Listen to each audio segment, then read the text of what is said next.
The best way to build stronger social connections is to spend more time outside. We often think of socializing as something that happens indoors, cafe, restaurants, or events. But outdoor spaces are actually designed to bring people together. Here is why outdoor spaces are the ultimate social hubs. Parks, plazas, and green spaces encourage spontaneous interactions. Unlike indoor spaces, there is no pressure to stay or order something. Just being there creates opportunities to connect. Two walkable areas are more social moments equal.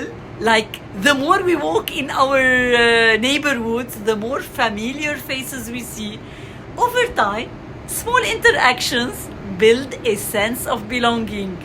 Three, community spaces spark engagement. Outdoor concerts, markets, or just a well-placed bench make it easier to meet people naturally. Now, how to make outdoor spaces part of your social life? 1. Neighborhood walk and talk. Take your next catch-up call while walking outside instead of sitting indoors. 2. Use public spaces more. Bring a book, have lunch in a park, or simply spend 10 minutes outside.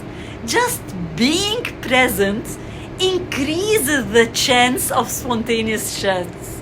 3. Join or start an outdoor meetup. Walking groups, yoga in the park, or casual meetups outside. Simple things create real connections. Now, want to build an outdoor habit that sticks? Track it with your outdoor time using the 366 tracker. Check the link in the bio and the first comment. So, ready to grow your social circle the natural way? Yalla, that's another reason to go outside.